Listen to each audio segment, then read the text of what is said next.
Next story. Uncovering Apollo's archive, tripling the known moonquake count.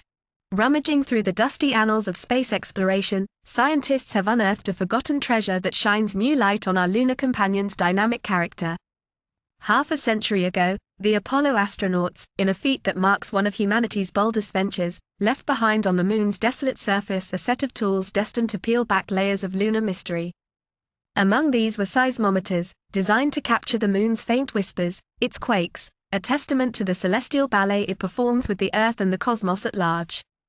Fast forward to the present, and a meticulous analysis has sent shockwaves through the scientific community. The number of known moonquakes has soared to new heights, nearly tripling with the addition of over 22,000 newly identified tremors. This revelation, delivered with palpable excitement at the Lunar and Planetary Science Conference in the Woodlands, Texas, propels the moon from a seemingly static relic of the past to a dynamic entity, more alive and active than ever imagined.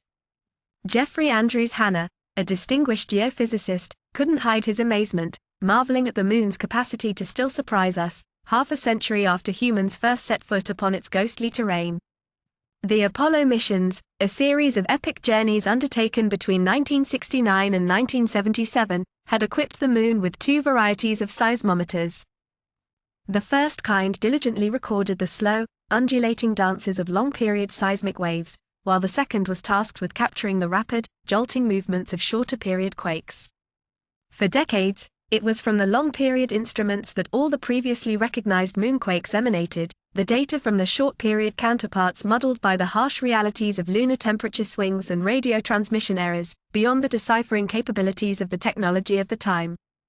Enter Keisuke Onodera, a seismologist from the University of Tokyo, who, with a mix of curiosity and determination, plunged into the neglected archives of short-period data. Onodera's approach was methodical yet innovative, leveraging time-tested denoising techniques over flashy artificial intelligence algorithms to sift through the cacophony. His laborious 3-month endeavor unearthed a trove of 30,000 moonquake candidates, each meticulously vetted for the quintessential seismic signature. Among the newfound seismic events, 46 enigmatic quakes stood out, originating from the enshrouded depths of 10 kilometers or more below the lunar surface, painting a picture of a moon more complex and geologically active than our previous sketches had allowed. Alice Turner, a seismologist from the University of Texas, further corroborated these findings through independent methods, reinforcing the notion that the moon's interior is a landscape still ripe for exploration.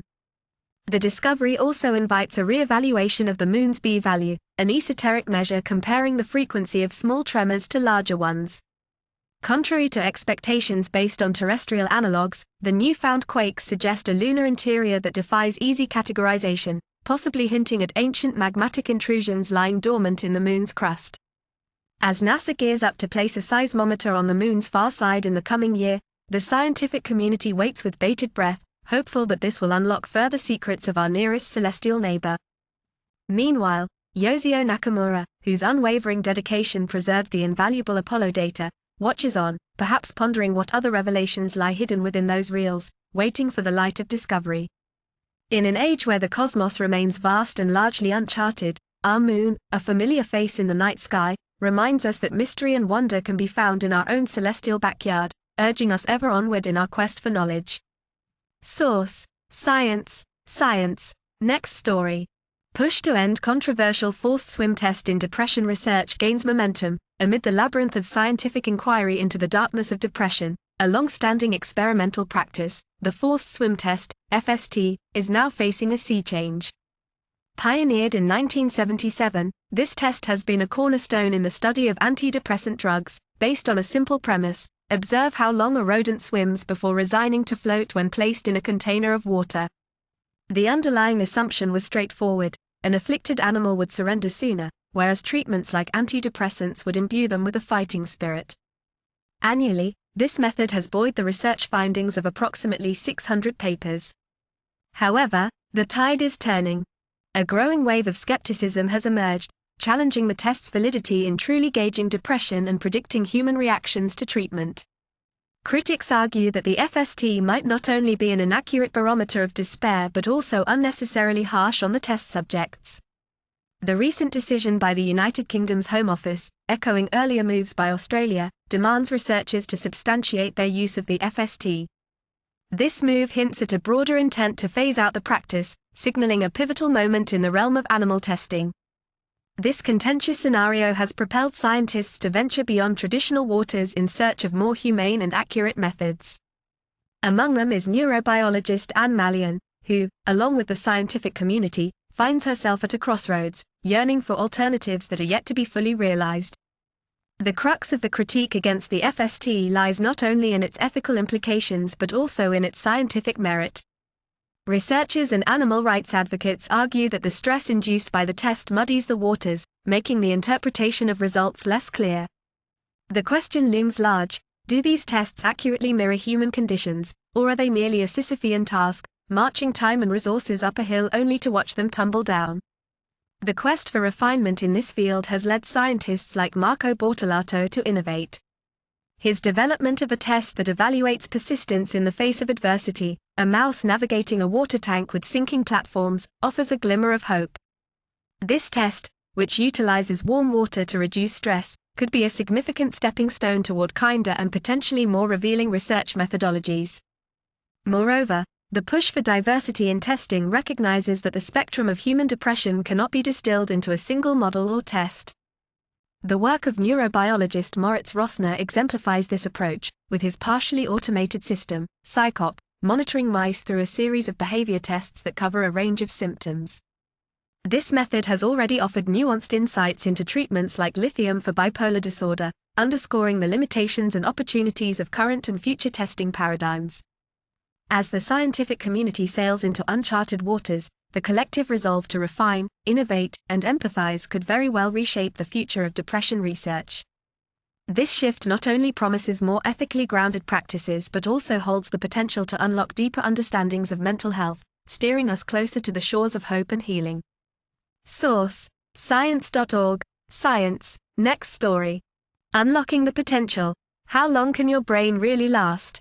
In a world constantly awash with groundbreaking scientific discoveries and contentious academic debates, it's a rare occurrence to stumble upon research that not only fascinates but also significantly alters our understanding of life, history, and health. Today, we dive into the intriguing findings of a recent study that suggests our brains might just be more resilient post-mortem than we've ever imagined, alongside other remarkable scientific revelations. Picture this: mice hitting the treadmills, not in a bid to shed extra weight, but as part of a meticulously designed experiment aimed at unlocking the secrets of muscle recovery. Scientists have discovered that following a moderately intense workout, mice began to produce high levels of a protein known as BDNF. This protein seemingly turns these rodents into the equivalent of gym aficionados by boosting the breakdown of fatty molecules, allowing them to quickly replenish their energy stores.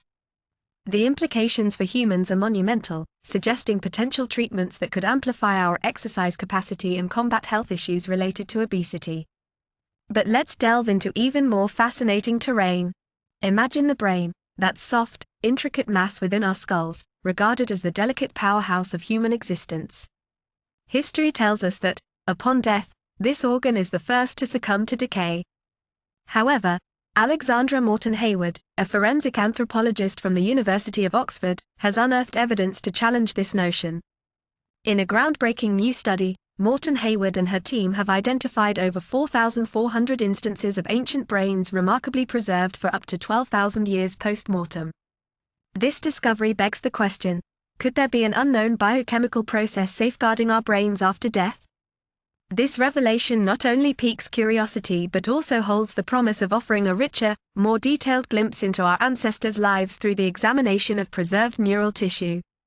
In another corner of the scientific world, the US grapples with a public health enigma: the alarming rates of maternal mortality. A recent paper ignited a fiery debate by suggesting that the stark rise in reported maternal deaths might be the result of a methodological misstep, specifically, the introduction of a pregnancy checkbox on death certificates. While the CDC defends its data, asserting the grim reality of the situation, this controversy highlights the complex challenges in accurately measuring and addressing maternal health risks. Meanwhile, Lucas Nell, a postdoctoral research fellow at Stanford University, is pioneering research at the captivating crossroads of ecology and evolution. His focus on aphids and their parasitic wasps sheds light on a paradox: the expected evolution of resistance within aphid populations due to predation pressure from wasps is not occurring as anticipated. Through a blend of mathematical modeling and exhaustive experimental research, Nell's work uncovers how aphid dispersal between agricultural fields might just be the key to maintaining genetic diversity within these populations. This research not only advances our understanding of ecological and evolutionary dynamics but also hints at potential strategies for managing agricultural pests and combating antibiotic resistance. These stories, each a testament to the relentless pursuit of knowledge, underscore the profound impact of scientific inquiry on our comprehension of the world around us. From the molecular level to the vast expanse of human history, science continues to unravel the mysteries of life, offering glimpses into the past and possibilities for the future. Source: Science.